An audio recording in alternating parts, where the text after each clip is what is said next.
High students welcome to my channel latest learn. आमी मौसुमी साहा चले एसेছি नतून आरेकटी भिडियो निये। आज के आलोचना विषय मौलिक अधिकार और कर्तव्यসমূह এই অধ্যায় থেকে অধিকার সম্পর্কিত বিষয়ে। তো চলো শুরু করা যাক। স্টুডেন্টস, অধিকারের প্রকারভেদ আলোচনা করার আগে অধিকার বলতে কি বোঝায় তা আলোচনা করে দিই। অধিকার, যার ইংরেজি প্রতিশব্দ হলো রাইট। অধিকার হলো এমন একটি অপরিহার্য উপাদান যেটি সমাজ ও আইন দ্বারা সুরক্ষিত, যা ব্যক্তির ন্যায্য দাবি, স্বাধীনতা এবং সম্মানের সাথে বেঁচে থাকার সুযোগ করে দেয়। বিভিন্ন রাষ্ট্রবিজ্ঞানী বিভিন্নভাবে অধিকারের সংজ্ঞা দিয়েছেন। যেমন বার্কারের মতে অধিকার হলো সর্বাধিক সংখ্যক মানুষের ব্যক্তিত্ব বিকাশের উপযোগী সর্বাধিক পরিমাণ বাহ্যিক সুযোগ সুবিধা, যেগুলি রাষ্ট্র দ্বারা স্বীকৃত ও সুরক্ষিত হয়। ল্যাস্কির মতে অধিকার হলো সমাজ জীবনের সেই সব অবস্থা যেগুলি ছাড়া ব্যক্তির প্রকৃষ্টতম বিকাশ সম্ভব হয় না। এবার অধিকারের প্রকারভেদ কি সেগুলি আলোচনা করে দিচ্ছি। অধিকারকে দুটি ভাগে ভাগ করা যায়, নৈতিক অধিকার, আইনগত অধিকার। সামাজিক ন্যায়নীতি বোধের উপর ভিত্তি করে যেসব অধিকার গড়ে ওঠে সেগুলিকেই নৈতিক অধিকার বলে। আইনের দ্বারা স্বীকৃত অধিকারকে আইনগত অধিকার বলা হয়।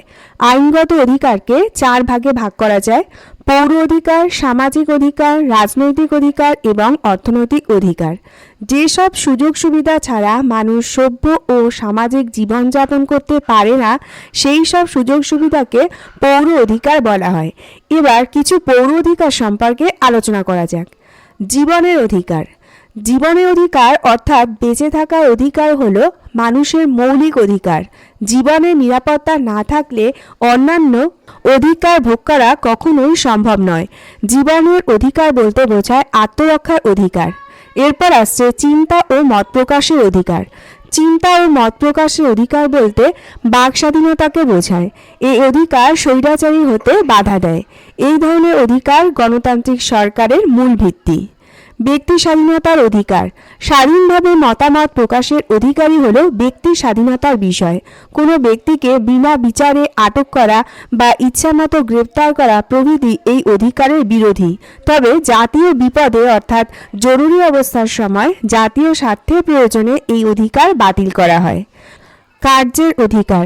জীবন ধারণের জন্য জীবিকার প্রশ্নটি জড়িত, তাই কর্মসংস্থানের ব্যবস্থা করলেই রাষ্ট্রের কর্তব্য শেষ হয় না। দক্ষতা অনুযায়ী মজুরি দেওয়ার অধিকারকে স্বীকৃতি দেওয়া উচিত। সম্পত্তির অধিকার। সম্পত্তির অধিকার বলতে ব্যক্তির সম্পত্তি অর্জন ও রক্ষা, সম্পত্তি ক্রয় বিক্রয় ও ভোগ করার অধিকারকে বোঝায়।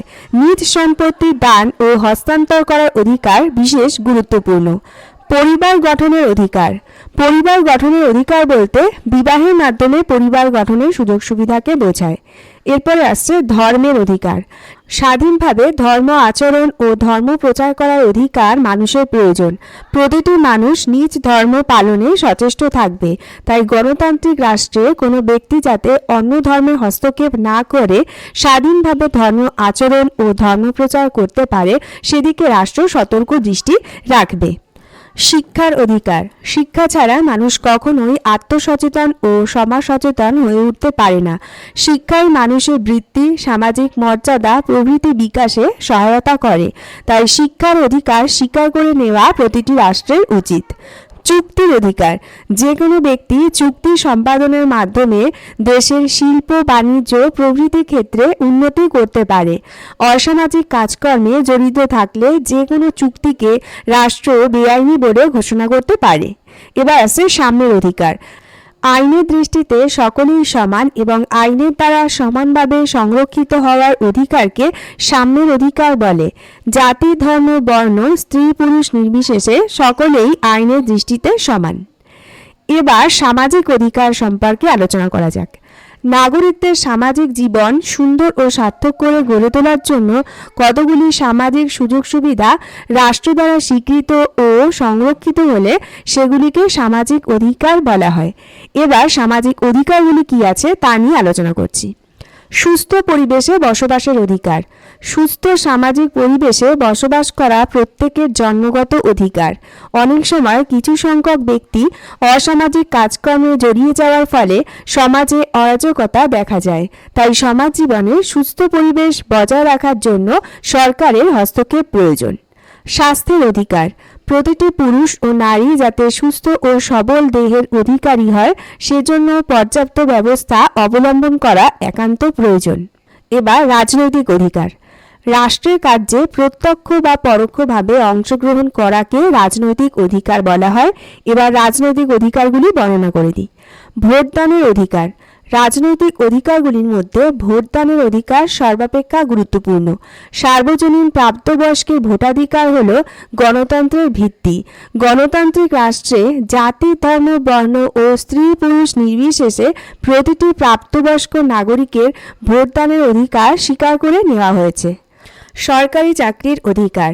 যোগ্যতা সম্পন্ন প্রতিটি নাগরিক সরকারি কার্যে নিযুক্ত হওয়ার অধিকারী। জাতি, ধর্ম, বর্ণ নির্বিশেষে উপযুক্ত ব্যক্তি সরকারি চাকরিতে নিযুক্ত হতে পারে। সমালোচনার অধিকার। সরকারের কোনো কাজের ফলে নাগরিক স্বার্থক্ষুণ্ণ হলে নাগরিকরা সেই কার্যের সমালোচনা করতে পারে। বিপ্লবের অধিকার। ধনতান্ত্রিক রাষ্ট্র ব্যবস্থায় সংখ্যাগরিষ্ঠ মানুষ পুঁজিপতিদের দ্বারা শোষিত হয়। তাই মার্ক্সবাদীরা ধনতান্ত্রিক রাষ্ট্রের বিরুদ্ধে সমাজ বিপ্লবে অংশগ্রহণ করার অধিকারকে রাজনৈতিক অধিকার বলে মনে করেন। এরপর অর্থনৈতিক অধিকার। অর্থনৈতিক অধিকার হল সেই সব অধিকার যেগুলি অভাব, অনটন ও অনিশ্চয়তা থেকে মুক্তি দিয়ে মানুষের জীবনকে সুখ, স্বাচ্ছন্দ্যপূর্ণ ও নিরাপদ করে তোলে। যে সমাজে অর্থনৈতিক স্বাধীনতা নেই সেখানে শ্রমিকরা ধনশালী মালিকদের দাস হয়ে থাকে।